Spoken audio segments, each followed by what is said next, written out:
Hello, this is Dawn over at Plot Chronicles. Today, I want to chat with you guys about how I read without spending a dime. Let's get right into it.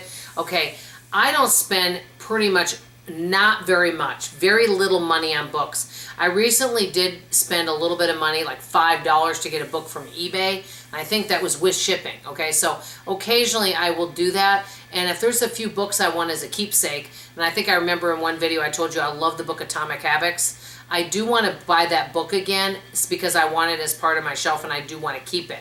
So there are books that I do want to keep, okay?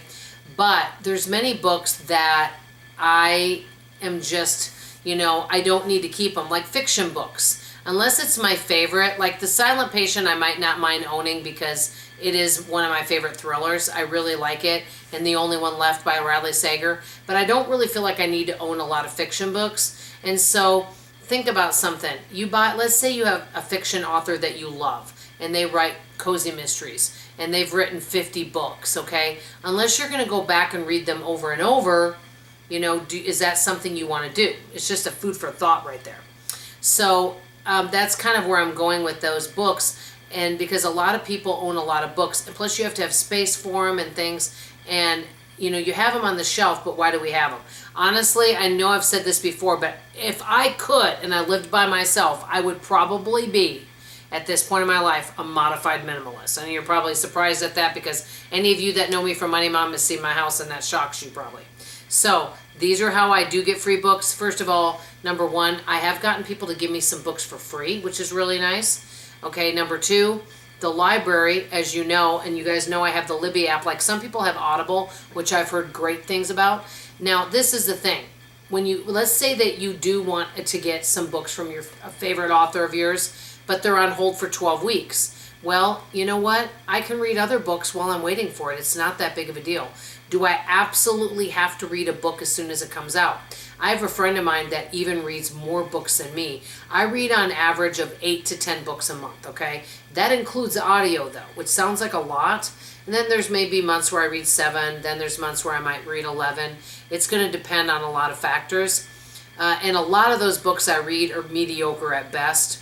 And that's kind of why on the channel I've decided to not concern myself as much with monetization, because I want to make sure if I'm doing a video, I don't want to just do reviews on books that are just okay. I want to do books that I really think I'd like for you to read. So there's going to be less videos because if I read, don't read that many great books, that kind of thing. But I'll let you guys know ahead when I'm filming and all that. But the library is great, but I don't mind waiting for 12 weeks for a book. I have no problem doing that. And so I have a friend I was mentioning that she loves to read. And so when she reads, she likes to buy the book as soon as it comes out, okay? And, she wants to read it right away. Well, it might be 6 months later when I get around to reading it. Example, Danielle Steele. She writes quite a few books. I like her a lot. And there's some of her books that I really love. I told you my favorite book of hers is The Promise. I've read most of Danielle Steele's books, and I would say most of them I do really like. Some I like more than others. Some are just okay. Just like anybody, not every author. Just like Frida McFadden, we're not going to love every book they read, right? So I don't mind waiting, it'd be kind of like DVDs. I don't mind waiting. I don't have to go see the movie as soon as it comes out. That kind of thing. So, I just get them from the library, but I usually use my Libby app. I would like to go to the library a little more often, but I actually like listening to books on audio. Like today I was doing work on the computer and had a book by Natalie Borelli playing, and I haven't finished it yet, but I'm going to be doing a review because this woman has gone unhinged in this book. It's a good book, but I'll tell you about that when I finish it. So the library is great because I get it for free. The next one, number 3, book exchanges. I've done that. I have friends that have so many books. They're like, Dawn, you're welcome to all the books. And because I, know a lot of people, they don't want to read a book because it's older.